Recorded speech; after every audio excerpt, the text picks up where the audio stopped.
Salut Gabriel, Salut Léo, comment ça va? ça va bien toi? Super. Gabriel, c'est quoi ta position dans notre belle organisation? VP Acquisition, ça fait quand même baller. OK.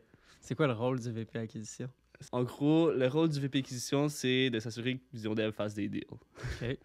C'est de trouver des deals, de faire avancer des deals jusqu'au moment où qu'on l'achète. OK. Fait que moi, je rentre en contact avec les courtiers, j'analyse les deals, puis de faire tout le processus de promesse d'achat, puis de due diligence. C'est ça, en bonne partie, ça c'est moi. Puis juste le temps que la transaction se fait, puis après ça se passe à l'équipe opération. Fait que ça ressemble à quoi ton day-to-day, d'une journée à l'autre? Qu'est-ce que tu fais? Ça change beaucoup parce que ça va dépendre des phases. Comme je te dirais, là, on est dans une phase où on a pas mal trouvé tous les deals qu'on avait besoin. Fait que là, on va chercher un autre type d'opportunité.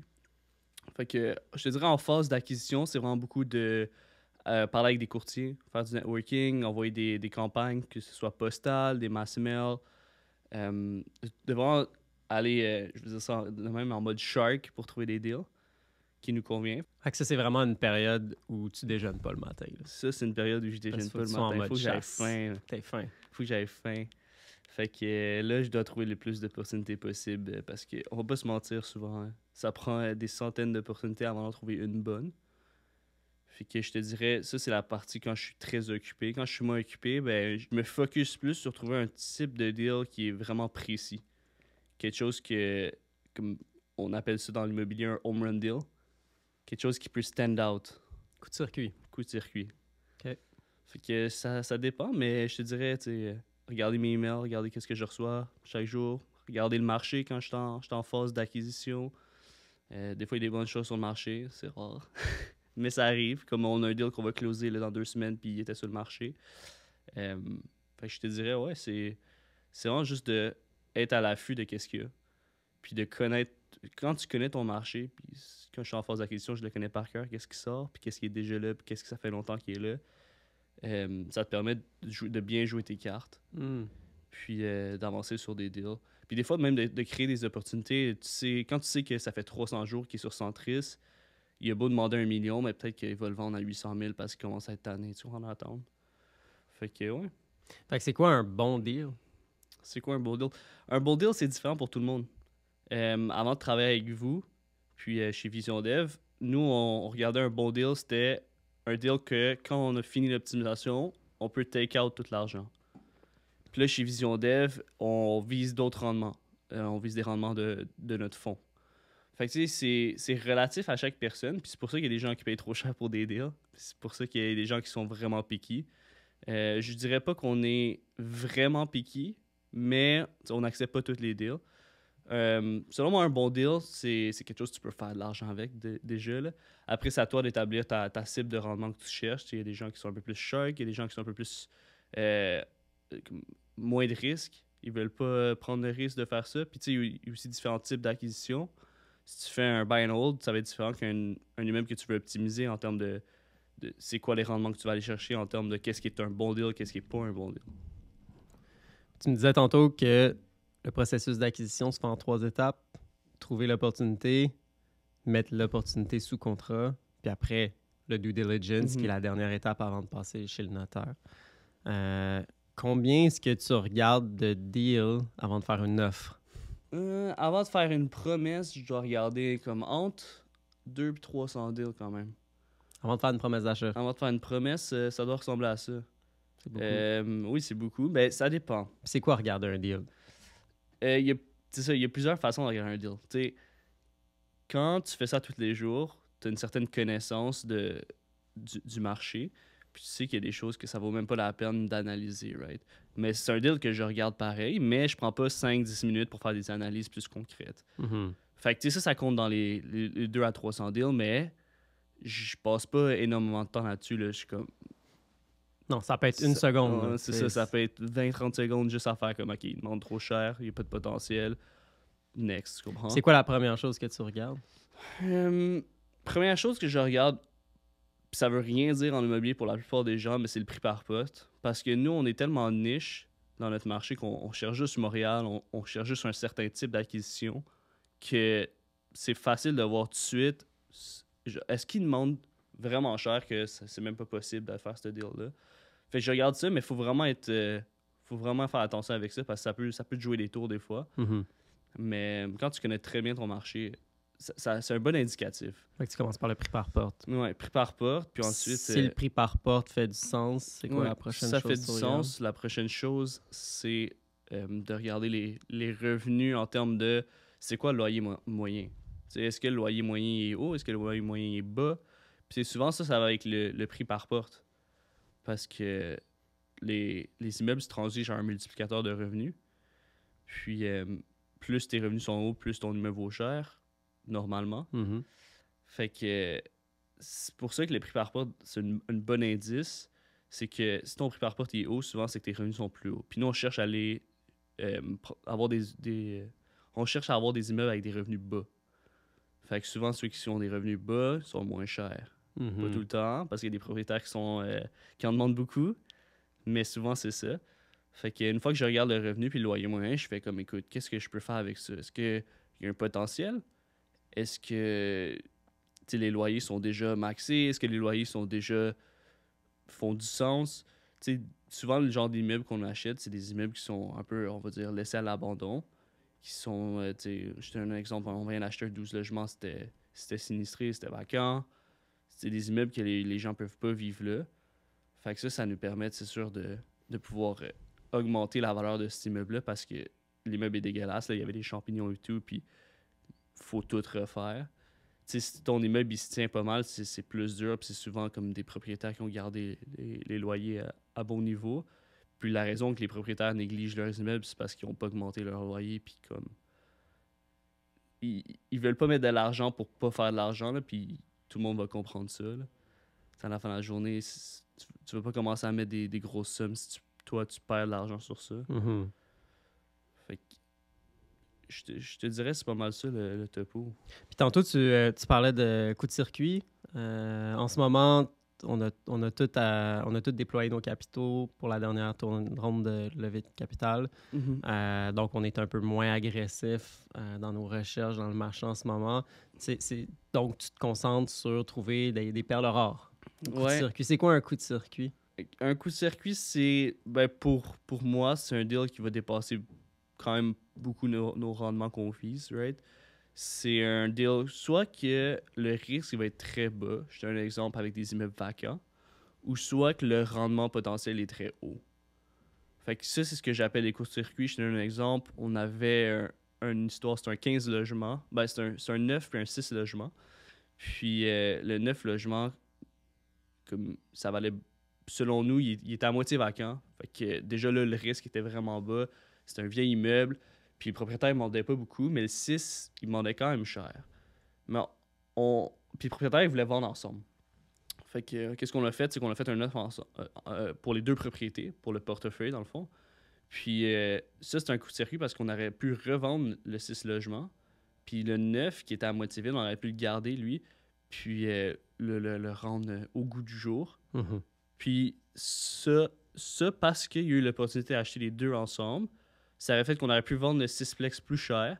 Puis qu'on aurait eu un 9plex à moitié vacant pour des peanuts qu'on aurait pu optimiser. Fait on aurait pu atteindre un rendement qui est supérieur à ce qu'on regarde, right? Souvent, c'est des deals qui sont particuliers, qui sont des home runs, Mhm. parce que les gens ne veulent pas s'aventurer là-dedans. Quand tu as les reins solides pour t'aventurer là-dedans, ben c'est là que ça devient payant. Mhm. Rien n'arrive pour rien. Là. Quand tu travailles fort, c'est vraiment que tu as plus de résultats. Fait que des fois, c'est de trouver ces deals qui sont un petit peu particuliers. Puis souvent, c'est ceux-là qui sont des home runs. Donc, qu'est-ce que tu donnerais comme conseil à qui que ce soit qui cherche des opportunités en ce moment dans le marché? Ce serait quoi le tip numéro 1? Sois patient. Je me souviens, avant de faire ma première promesse d'achat, puis ça, c'était dans le temps que je ne travaillais pas encore avec vous, j'ai regardé des centaines puis des centaines de deals. Puis je pense que ça a pris comme autour de 1000 deals analysés pour que j'envoie une première promesse d'achat. Puis tu sais, autant je vais te dire, sois pas trop patient, mais parce que tu veux pas juste être vraiment trop picky puis jamais rien trouver puis jamais aller de l'avant. Mais en même temps, tu veux pas aller de l'avant sur n'importe quoi. Mhm. Tu sais. C'est sûr que quand tu mets un deal sous contrat, ça veut rien dire encore. Si tu as des conditions, tu peux encore t'en aller de ce deal-là. Fait que ça, c'est quelque chose que j'ai compris. Mais les bons deals n'arrivent pas comme ça chaque jour. Puis les bons deals, souvent, c'est faut que tu les crées. Hmm. Si c'est un bon deal, comme j'en ai vu beaucoup de bons deals arriver sur le marché ou même hors marché, puis à chaque fois que c'est des bons deals, il y a toujours avoir des sharks qui vont donner plus puis qui vont le faire marcher pour eux comme ça. Fait que si tu le crées pas le bon deal, tu vas être en compétition avec plein de gens. Mais si tu le crées, tu vas être tout seul. Hmm. Right? C'est quoi créer un deal? Créer un deal. Je te donne un exemple. Un deal qui est sur le marché depuis 300 jours. Pis ça, c'est même pas. C'est super commun, là. C'est pas rare. Puis c'est d'aller faire une offre comme ce qu'on appelle une lowball offer. Des fois, ça va passer juste parce que le vendeur il est tanné puis commence à être motivé. Ou des fois, tu n'as juste pas les informations. Puis il a pas descendu son prix, mais il veut le vendre moins cher. Puis des fois, tu vas avoir des bird dogs qu'on appelle qui vont t'envoyer des courriels par rapport à lui, je sais qu'il est sur le marché, puis toi, tu veux du off-market, mais j'ai entendu dire qu'il accepterait ce prix-là. Puis qu'il est comme 200 000 en dessous de qu'est-ce qui manque. Fait que tu sais, c'est créer des bonnes opportunités, c'est ça, ou c'est de voir des choses que les gens ne voient pas. Je te l'exemple, nous, ce qu'on aime bien à Vision Dev, c'est des garages. Créer des unités dans des garages. Puis pour des gens, c'est pas de la grosse valeur, là, 50$ par place de parking, versus créer une unité, le rendement n'est pas pareil, 100%. Là. Fait que tu sais, c'est de voir de la valeur où il n'y en a pas. Hmm. Fait que je te dirais, c'est ça, créer ton opportunité, puis c'est aussi une question de timing. C'est de rentrer au bon moment, puis d'être la bonne personne pour le vendeur, right? Cool. Peux-tu nous raconter un peu le parcours qui t'a mené jusque dans ce rôle-là? Parcours un peu atypique. En fait, j'ai fini le secondaire, puis je me suis demandé ce que je voulais faire. Puis pour moi, c'était clair, je voulais devenir ingénieur mécanique pour des automobiles. Fait que je suis parti en génie physique au cégep.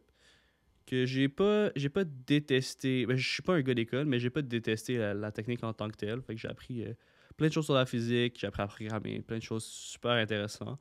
Puis au bout de 2 ans, je me suis posé la question, est-ce que je veux vraiment travailler comme ingénieur toute ma vie? Est-ce que je veux vraiment avoir une job? Puis en ce moment-là de ma vie, c'était un peu dur. Puis ça m'a permis de me remettre beaucoup en question.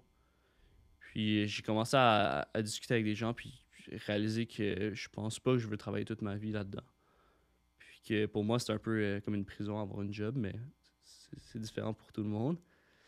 Fait que j'ai commencé à lâcher un petit peu le cégep en termes de j'allais encore au cours, je faisais encore mes choses, mais j'avais comme un peu la tête ailleurs en même temps. Puis j'ai commencé à chercher qu'est-ce que je pouvais commencer à faire.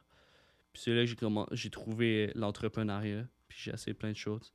Puis l'immobilier m'a retenu, sauf que dans ma tête, l'immobilier, c'est comme, faut que tu aies 200 000, 500 000 pour investir en immobilier. Puis la réalité, c'est que c'est ça, mais c'est pas obligé d'être ton argent. Hmm. Quand j'ai appris ça, j'ai fait, OK, comment je peux faire pour que ça devienne genre ma job? Puis je me suis toujours dit, tu sais, même si j'aime pas ça, je peux le faire 5 ans, puis je vais être set pour le reste de ma vie, puis je vais avoir appris tellement de choses que je vais pouvoir partir d'autres business pour avoir du fun, tu comprends? Fait que j'ai fait ça, j'ai lâché le cégep tranquillement, puis j'ai investi dans des formations, que ça a été des gros risques. J'ai mis plusieurs milliers de dollars là-dedans. Puis ça a eu un résultat. J'ai rencontré des gens. J'ai mon premier mentor, on a travaillé sur des deals. Puis quand je commençais à travailler sur mon premier deal, c'est là que j'ai fait, OK, il y a un futur là-dedans, je peux faire de l'argent avec ça. Comme, laissons aller le cégep, c'est pas ce que je veux, je le fais juste parce que je veux un backup, puis c'est pas la bonne raison. Fait que j'ai lâché le cégep. Ben, j'ai pas lâché totalement le cégep, mais j'étais rendu à 2 cours. Là, j'avais lâché ma technique. Puis j'avais aussi la pression des parents qui voulaient que je reste au cégep. Parce que, tu sais, personne comprend ce que tu fais à part toi. Puis tes parents, leur job, c'est de te garder en sécurité. Tu sais, autant ils veulent ton succès, autant ils veulent que tu réussisses à tout coup. Là, ils veulent pas que tu risques tout. Fait que c'est sûr, pour eux, c'était une grosse étape. Mais je suis allé. Fait que je suis allé sur ce deal-là. Puis, dernière seconde, il y a quelque chose qui est pop-off. Test environnemental. C'était positif. Fallait qu'on aille en phase 2. gros problème avec le vendeur. Le vendeur, il était un peu spécial. Puis on a dû laisser aller cette opportunité-là quand on avait levé 300 000. Comme, à le revoir aujourd'hui, ce deal-là, là, ça aurait été un home run. Là. C'était un très bon deal. Là. On payait en dessous de 100 000 la porte, comme à Rive-Sud de Montréal. C'était insane. Puis on a dû le laisser aller. Puis là, c'est là que j'ai fait comme, oh, OK, là, j'ai plus rien, j'ai plus de cégep. Qu'est-ce que je fais? Puis j'ai pas baissé les bras, je me suis dit, écoute, il y en aura un autre, c'est correct. Puis j'ai recommencé à travailler, puis c'est là que ben, je t'ai rencontré toi, mais nous, on connaissait Ced, puis on est allé prendre un café, puis Ced nous a dit, tu sais, nous, on aimerait ça grossir l'équipe. On a fait, go. Puis c'est pour ça qu'on est là aujourd'hui. Puis ça avance bien, là. On est passé de, je pense en février, on a commencé à travailler avec vous. Vous cherchiez des deals, puis là, je suis rentré, puis là, on a trop de deals. C'est drôle, mais c'est ça, fait que c'est cool. Puis peux-tu me parler un peu de ta vision pour les 5 prochaines années? Sais-tu où est-ce que tu voudrais être rendu dans 5 ans? En 2029? Quand on a commencé à travailler ensemble, on avait eu cette discussion avec Olivier, puis on s'était dit, Olivier qui est mon partner depuis le début, on s'était dit, 1-2 ans, on va être là, on va apprendre, puis ça va nous permettre de, justement d'avoir cette connaissance pour se lancer nous-mêmes après. Puis on a commencé à travailler avec vous, puis là, on a réalisé qu'il y avait peut-être actually un futur avec vous. Dans 5 ans, j'aime ça me projeter, mais en même temps, j'aime pas ça parce que je sais comme la vie me réserve plein de choses. C'est sûr que j'adorerais être ici dans 5 ans en tant que VP acquisition, puis gérer toute une équipe de gars d'acquisition, d'analystes. Ça serait très nice. Comme je te dis, je sais pas qu'est-ce que la vie me réserve, mais c'est sûr que ma vision, c'est de vivre de l'immobilier en 5 ans. Mm-hmm. Que ça soit mon entreprise ou votre entreprise. Pour moi, c'est juste de ne pas avoir cette prison d'avoir une job, right? Fait que, comme, je te dirais, sur le long terme, j'aimerais ça qu'on bâtisse un portfolio de 100 millions comme c'était toujours votre but. Puis moi puis Olivier, c'était ça notre but aussi. Fait que nos buts s'alignent. Mais, comme je te dis, c'est un double-edged sword. Est-ce que je vais être prisonnier de ma job ou est-ce que je vais avoir ma propre entreprise? Puis c'est pas tant pour le fait d'avoir l'entreprise, mais c'est pour le fait d'avoir la liberté, right? Mm-hmm. Fait que maintenant, je te dirais VP acquisition chez Vision Dev. Dans le futur, on va voir. Merci pour ton temps. Bon, merci Léo.